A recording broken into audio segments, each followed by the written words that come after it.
Date है आज 10 दिसंबर 2021। ये सब टॉपिक डिस्कस करेंगे इस क्लास में। फर्स्ट टॉपिक है प्रधानमंत्री आवास योजना ग्रामीण। ये प्रीलिम्स और जीएस पेपर 2 के लिए इंपॉर्टेंट है। यूनियन कैबिनेट ने अभी अप्रूवल दिया है, इसे मार्च 2021 से आगे एक्सटेंड कर दिया है, सहमति दे दी है। डिपार्टमेंट ऑफ रूरल डिपार्टमेंट ने ये कंटिन्यू करने के लिए कहा था कि प्रधानमंत्री आवास योजना ग्रामीण को कंटिन्यू किया जाए। इसका टारगेट मार्च 2021 तक था, जो खत्म हो चुका है। इसका जो रिमेनिंग हाउस बचे हैं इसमें बनाने के लिए, देखो इस योजना के अंदर लोगों के लिए घर बनाने थे रूरल एरियाज में। रूरल एरियाज का मतलब है ग्रामीण क्षेत्र, ग्रामीण एरियाज में रूरल एरियाज में घर बनाने थे। 155.75 लाख 155 लाख लोगों के लिए घर बनाने अभी बाकी हैं, जो 31 मार्च 2021 तक पूरे करने थे लेकिन नहीं कर पाए। टोटल टारगेट था 2.95 करोड़ घर बनाने थे, पक्का हाउस बनाने थे। ये देखो इंग्लिश में भी पक्का लिखा होता है और हिंदी में भी पक्का ही बोलते हैं इसे। पक्के घर बना के देने थे और उनमें सारी एमिनिटीज़, जो बेसिक एमिनिटीज़ हैं, यानी कि पानी की फैसिलिटी वगैरह और सैनिटेशन फैसिलिटी, यानी कि टॉयलेट वगैरह बना के देनी थी रूरल एरियाज़ में, यानी कि ग्रामीण क्षेत्र में। ऑब्जेक्टिव क्या है? हाउस फॉर ऑल, सभी के लिए घर। नेक्स्ट टॉपिक है water quality in lower stretches of the Ganga river found to be alarming study. एक स्टडी हुई है, अध्ययन क्या है गंगा रिवर के बारे में। ये प्रीलिम्स और जीएस पेपर 2 के लिए इंपॉर्टेंट है। इस स्टडी में जो रिसेंट कुछ साइंटिस्ट हैं उन्होंने ये स्टडी किया, अध्ययन किया। जो गंगा रिवर का लोअर स्ट्रेच है, लोअर स्ट्रेच का मतलब है जैसे ये अपना हिंदुस्तान है, गंगा रिवर उत्तराखंड से निकलते हुए उत्तर प्रदेश से होते हुए ये बिहार, झारखंड, वेस्ट बंगाल और यहाँ बंगाल की खाड़ी में गिर जाती है इधर। तो ये लोअर स्टेज का मतलब यहाँ लोअर, ये वाले हिस्से की बात कर रहे हैं, वेस्ट बंगाल में कलकत्ता के पास, कोलकाता के पास। यहाँ पे वाटर क्वालिटी क्या है, इसकी बिगड़ गई है, बहुत ज़्यादा खराब हो चुकी है। तो इसलिए स्टडी सामने आई है न्यूज़ में। वाटर क्वालिटी जो इंडेक्स की जाती है, ये तैयार की जाती है इंडेक्स, इसके जरिए देखा गया कि इसकी वाटर क्वालिटी डिटेरियोरेट होती जा रही है। डिटेरियोरेट का मतलब है बिगड़ती जा रही है, खराब होती जा रही है वाटर क्वालिटी। कारण क्या है इसके? ह्यूमन प्रेशर बहुत ज़्यादा बढ़ता जा रहा है। एंथ्रोपोजेनिक एक्टिविटीज़, एंथ्रोपोजेनिक का मतलब है ह्यूमन, मानव द्वारा हुई एक्टिविटी। मानव द्वारा क्या एक्टिविटी है? देखो वेस्ट जो घरों से वेस्ट निकलता है वो कहाँ जाता है? रिवर में। गंदा पानी कहाँ पे जाता है? रिवर में। म्यूनसिपल वेस्ट हुआ या इंडस्ट्रियल वेस्ट हुआ, इंडस्ट्री से सीवेज में जाता है, सीवेज से जाता है फिर रिवर गंगा में चला जाता है। तो रिवर गंगा को, नदी को ये पॉल्यूट कर देता है, प्रदूषित कर देता है, ये पॉल्यूटेंट जो निकलते हैं यहाँ से। जो मेगापोलिस कोलकाता है, क्योंकि कलकत्ता बहुत बड़ी सिटी है और उसके पास से ही रिवर गंगा निकलती है, तो घरों का जितना वेस्ट निकलता है लगभग इसमें जाता है, रिवर गंगा के किनारे चला जाता है दोनों साइड। तो इस वजह से यहाँ पे जो अनट्रीटेड म्यूनसिपल वेस्ट है, इंडस्ट्रियल सीवेज है, गंगा में जाके इसके लोअर स्टेज को गंदा कर रहा है। और यहाँ की जो बायोडाइवर्सिटी है रिवर गंगा के पास लोअर स्टेज में, यहाँ पे देखो सुंदरबन बायोस्फीयर रिजर्व भी है, सुंदरबन मैंग्रोव फॉरेस्ट है। तो सुंदरवन में जो पेड़ पौधे हैं उनकी बायोडाइवर्सिटी को नुकसान पहुंचा रहा है ये। और जो यहाँ पे गंगेटिक डॉल्फिन पाई जाती है गंगा रिवर में, ये डॉल्फिन जो हमारा एक्वाटिक एनिमल भी है, इंडिया का नेशनल एक्वाटिक एनिमल है गंगा डॉल्फिन। इसके बारे में यूपीएससी कई बार क्वेश्चन पूछ चुका है प्रीलिम्स में। ये एंडेंजर्ड होती जा रही है और खतरे में आती जा रही है स्पीसीज, क्योंकि ये रहती है फ्रेश वाटर में, ताजे पानी में, साफ पानी में, और पानी रिवर का गंदा होता जा रहा है।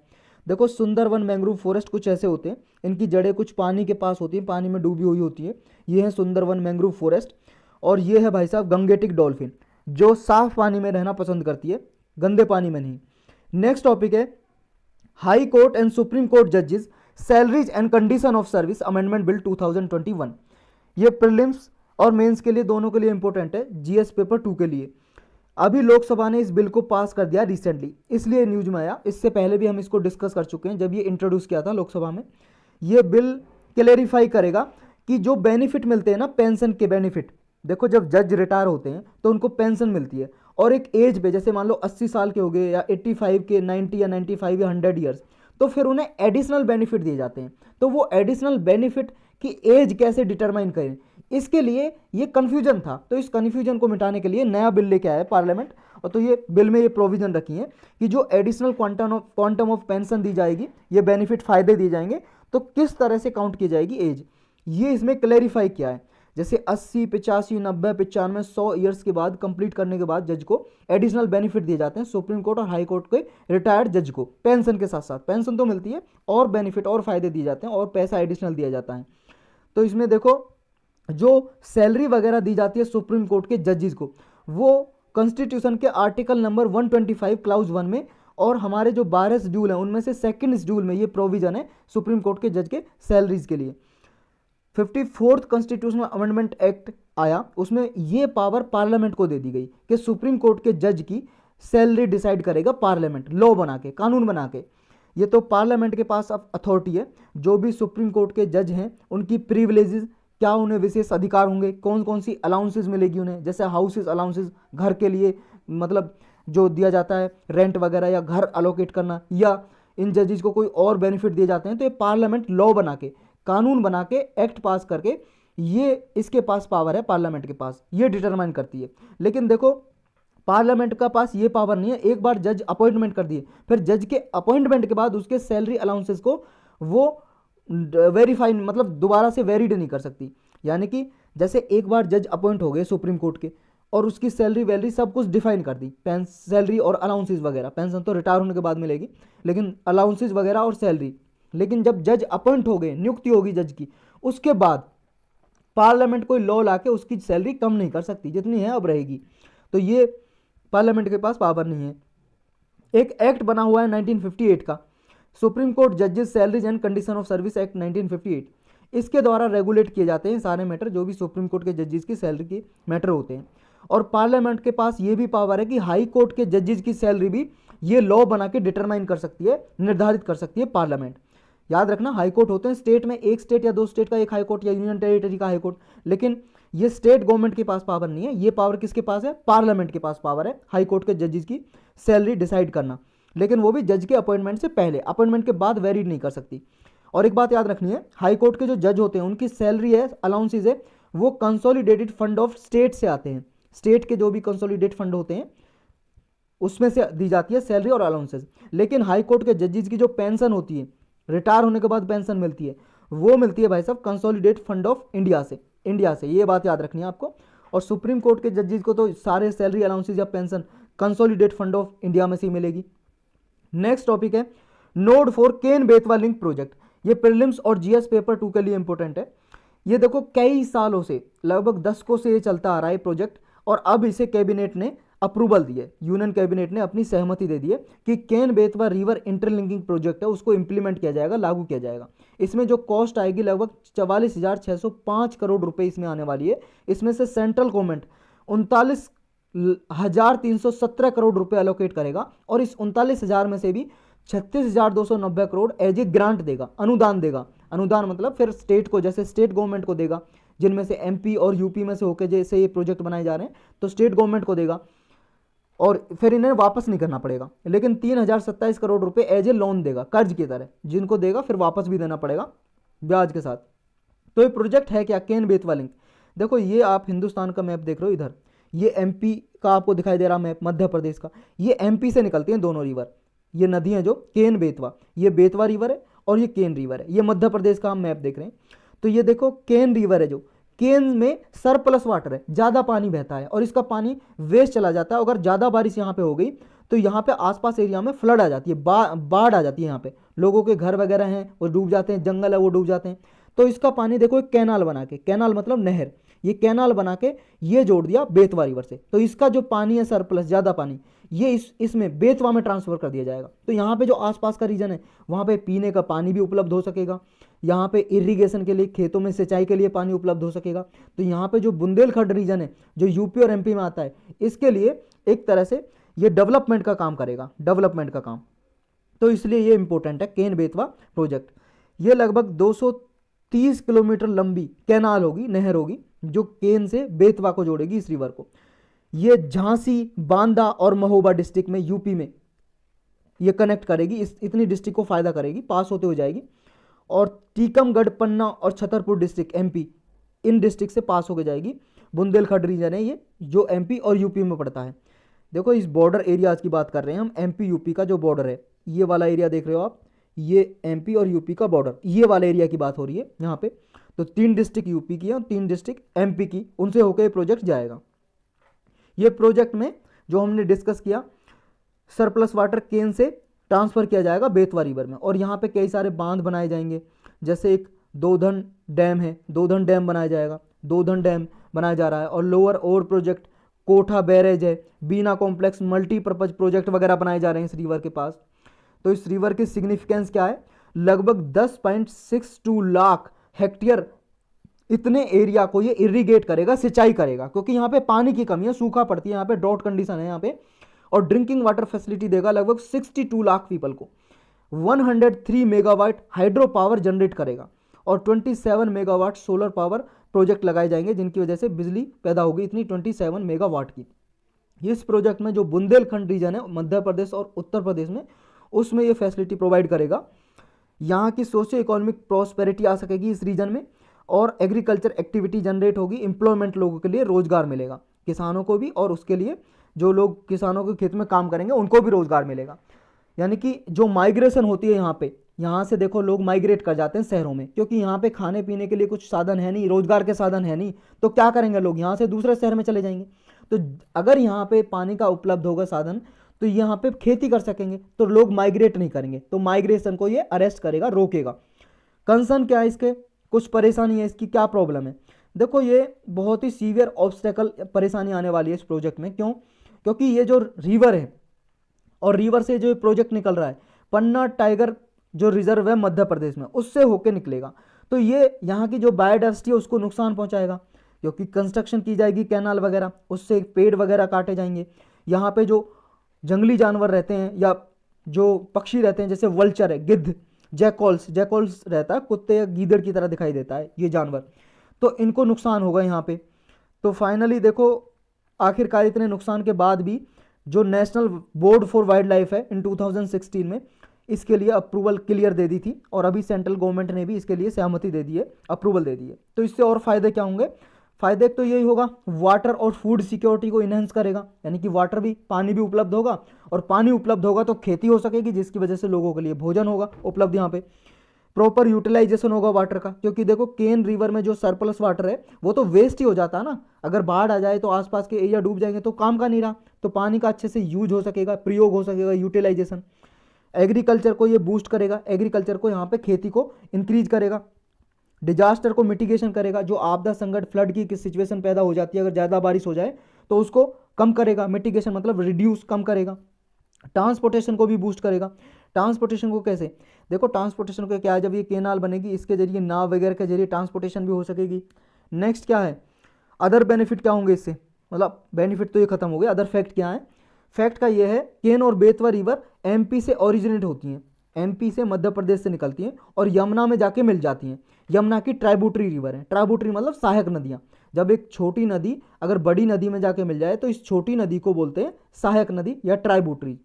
जो केन रिवर है ये यमुना रिवर में मिलती है यूपी की बांदा डिस्ट्रिक्ट में, और बेतवा जो रिवर है वो यूपी की हमीरपुर डिस्ट्रिक्ट में जाके मिलती है, यमुना रिवर से जाके मिल जाती हैं।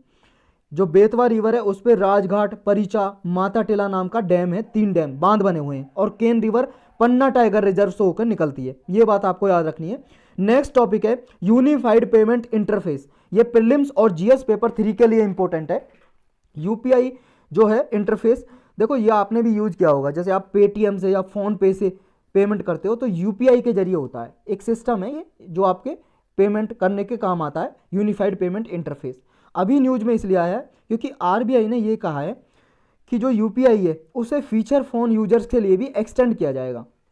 अभी देखो ये फैसिलिटी स्मार्टफोन के जरिए यूज होती है, क्योंकि जो स्मार्टफोन होते हैं भाई साहब उन्हीं में पेटीएम या आपके फ़ोन पे डाउनलोड किया जा सकता है। जो छोटे फ़ोन होते हैं भाई साहब 2G टाइप के, जिनमें कोई फैसिलिटी नहीं होती, तो उनमें थोड़ी ना ये डाउनलोड की जा सकते हैं पेटीएम और ये आपके फ़ोन पे वगैरह।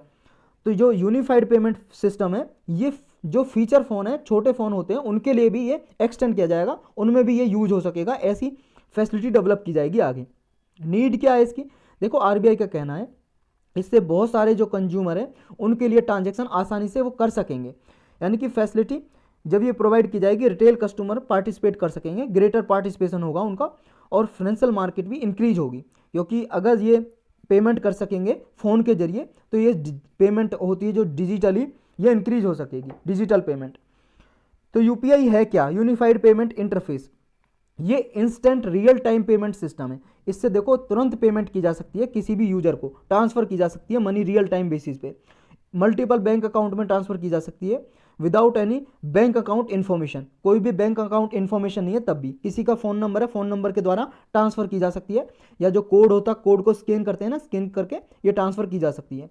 यूपीआई करंटली देखो इसे national payment corporation of India एक बॉडी है ये ऑपरेट करती है इसको। इसके कई सारे पेमेंट सिस्टम है, ये आरबीआई और इंडियन एसोसिएशन बैंक इन दोनों ने मिलकर बनाया था इसको, national bank corporation of India. 2 bar UPSC question पूछ चुकी है इसके बारे में, एनपीसीआई के बारे में।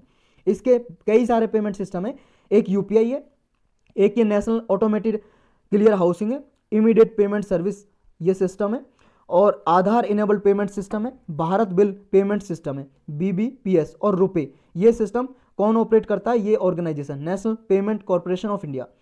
जो यूपीआई है ये फ़ोन पे में यूज हो सकता है, पेटीएम में, गूगल पे, अमेजन पे, भीम ऐप है, इनके जरिए पेमेंट की जाती है। जो भीम ऐप है एक, ये भी एप्लीकेशन है, आपके गूगल के प्ले स्टोर में जाके आप डाउनलोड कर सकते हो और अपना बैंक अकाउंट लिंक करके पेमेंट कर सकते हो कहीं पे भी कैसे भी। भीम की फुल फॉर्म है भारत इंटरफेस फॉर मनी।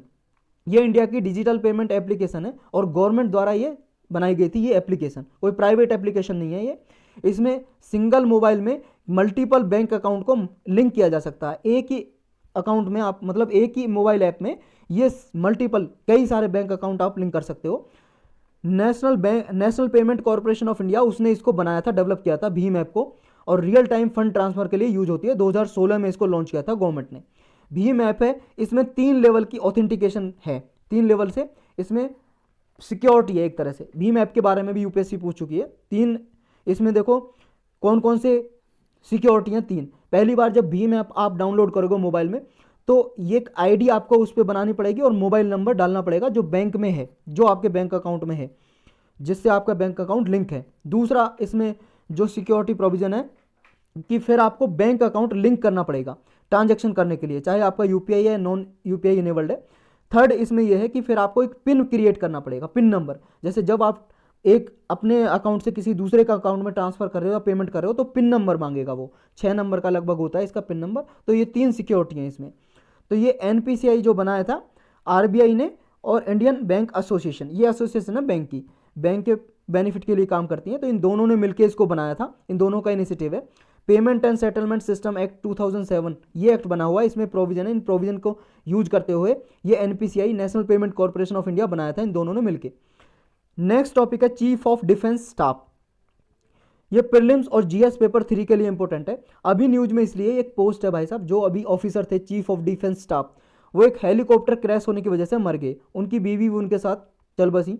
ये उनकी बीवी है और ये हैं chief of defence staff Bipin Rawat ji, इनका नाम है बिपिन रावत और इनकी वाइफ का नाम है मधुलिका रावत। इनके साथ एक आर्मी ब्रिगेडियर भी थे उस हेलीकॉप्टर में और 10 और लोग थे। लगभग 12-13 लोग इसमें मर चुके हैं। ये क्रैश हो गया था, इंडियन एयरफोर्स का हेलीकॉप्टर क्रैश हो गया था। क्रैश कहाँ पे हुआ था? तमिलनाडु के पास नीलगिरी की जो पहाड़ियाँ हैं वहाँ पे कुन्नूर घाट है, वहाँ पे ये क्रैश हो गया था। ये नीलगिरी की पहाड़ियाँ कहाँ पे? ये अपना है जो इंडिया, यहाँ पे देखो वेस्टर्न घाट की पहाड़ियाँ हैं और ये ईस्टर्न घाट की पहाड़ियाँ हैं। तो ये यहाँ पे आके मिलती हैं, जहाँ पे आके मिलती हैं उसे बोलते हैं नीलगिरी की पहाड़ियाँ हैं। ये तीनों स्टेट के जंक्शन पे, कर्नाटक, केरल और तमिलनाडु। तो ये नीलगिरी की जो पहाड़ियाँ हैं यहाँ पे ही कुन्नूर घाट है, कुन्नूर घाट, वहाँ पे ये क्रैश हो गया था। इन्वेस्टिगेशन अभी की जा रही कि क्या कारण थे, और हेलीकॉप्टर का नाम था MI-17V5 हेलीकॉप्टर। ये रूस द्वारा डिजाइन किया हुआ हेलीकॉप्टर था जो क्रैश हुआ है। अभी देखो ऐसी इंफॉर्मेशन तो आई नहीं है, लेकिन कारण बताए जा रहे हैं इसके। मेन कारण क्या हो सकते हैं? बैड वेदर, जो खराब मौसम की वजह से क्रैश हो सकता है, या कोई इंटरनल मैकेनिज्म हो सकता है कि उसमें फेलियर हो गया हो, कोई टेक्निकल फेलियर हो गया हो हेलीकॉप्टर में। तो ये कारण कुछ बताए जा रहे हैं इसके अभी, लेकिन रिसर्च चल रही है क्या कारण हो सकते हैं। जो सीडीएस है ये जानना हमारे लिए जरूरी है। देखो डिटेल में आपको जानना तो पॉलिटी की प्लेलिस्ट में सीडीएस के लिए लेक्चर बना हुआ है, डिटेल में अच्छे से क्या कॉन्स प्री क्या है सब कुछ, इसके मतलब प्रॉफिट लॉस क्या है सब कुछ इसमें डिस्कस किया हुआ है। हम ब्रीफली डिस्कस करेंगे इसमें।